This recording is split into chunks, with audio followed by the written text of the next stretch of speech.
আজকের পর্বটা শুরু থেকেই দম আটকানো উত্তেজনায় ভরা। গহনাকে নিয়ে চলেছে পরিবারের ভেতরের ঝড়, বিশ্বাস আর অবিশ্বাসের দ্বন্দ্ব, আর সাথে এমন এক ধর্মীয় শাস্তি যার কথা ভাবলেও শরীর ঠান্ডা হয়ে যায়। আমি আপনাদের ছোট ভাই, তাই বলছি, এই ভিডিও যদি প্রথমবার দেখেন, চ্যানেলটা সাবস্ক্রাইব করে পাশে থাকবেন। চলুন শুরু করা যাক আজকের গহনা নাটকের 276তম পর্বের বিস্তারিত ব্যাখ্যা। গহনা ঘরে ঢুকতেই ডাক্তারবাবুর কপালে চিন্তার ভাঁজ।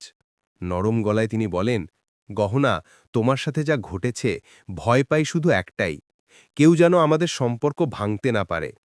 গহনা ধীরে বলে, যে আমার জীবনে এটা করেছে সে আর বেশি দিন লুকিয়ে থাকতে পারবে না।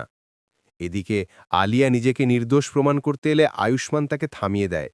কারণটা খুব পরিষ্কার, অপহরণ সে না করলেও চেষ্টা যে করেছিল সেটা সবাই জানে। তার ওপর আলিয়ার সবচেয়ে বড় মিথ্যেটাও বেরিয়ে আসে। সে দাবি করছিল তার গর্ভে নাকি আয়ুষ্মানের সন্তান। গহনার বুদ্ধিতে সত্যটা ফুটে ওঠে, যে ব্যায়াম সে করছিল গর্ভবতী কোনো নারী তা করতে পারে না।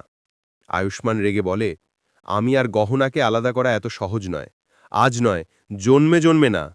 এ কথা বলে সে আলিয়া আর চাকুরিকে বাড়ি থেকে বের করে দেয়। গহনার আঘাত দেখে ডাক্তারবাবুর চোখ ভিজে আসে। তোমার কষ্টের মুহূর্তে পাশে থাকতে পারিনি গহনা, ক্ষমা করে দিও।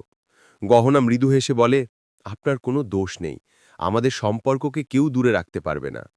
ডাক্তারবাবু গহনাকে ওষুধ লাগাতে গেলে গহনার লজ্জায় পা সরিয়ে নেয়। স্বামীর গায়ে হাত দিতে লজ্জা লাগে। তিনি নরম গলায় বলেন, তোমার যত্ন নেওয়া আমার কর্তব্য গহনা। ধীরে ধীরে গহনার চোখে জল এসে জমে।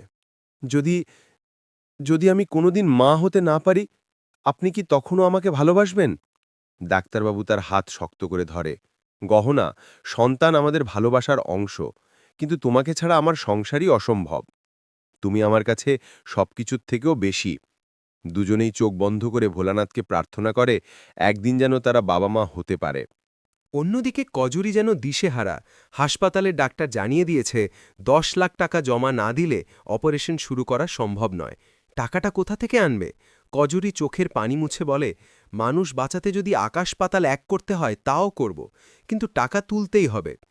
এদিকে বাড়ির পরিবেশ অদ্ভুত ভারী।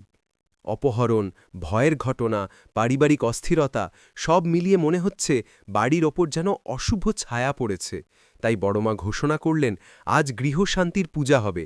পূজায় বসবে আয়ুষ্মান আর গহনা, এটাই নিয়ম। রাঘব সঙ্গে সঙ্গে রেগে উঠে বলে, একজন চাকরানীকে পূজায় বসানো যাবে না। বড়মা বজ্রকণ্ঠে জবাব দেন, গহনা এই পরিবারের বড় বউ, ওই পূজায় বসবে, আর কেউ কোনো কথা বলবে না। রাঘব স্তব্ধ হয়ে যায়।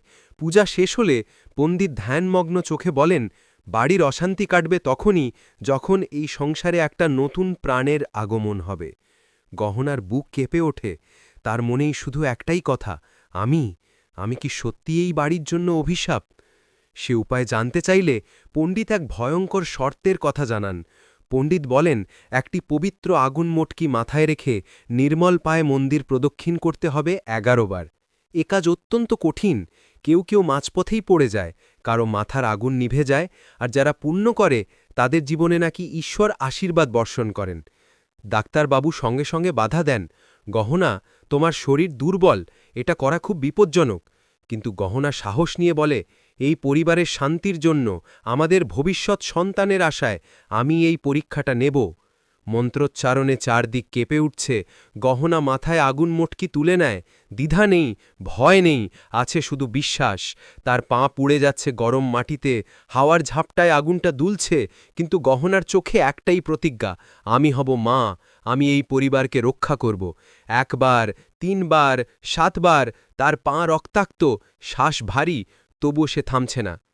এবার প্রশ্ন হচ্ছে, গহনা কি 11 বার প্রদক্ষিণ সম্পূর্ণ করতে পারবে? তার এই আত্মত্যাগ কি সত্যি ফল দেবে? রাঘব ও বাড়ির ওপর যে কালো ছায়া ঘনিয়ে এসেছে, সেটা কি কাটবে? সব প্রশ্নের উত্তর আসছে আগামী পর্বে। ভিডিও ভালো লেগে থাকলে কমেন্টে জানাবেন, আর নতুন পর্ব সবার আগে পেতে চ্যানেলটি সাবস্ক্রাইব করে পাশে থাকবেন।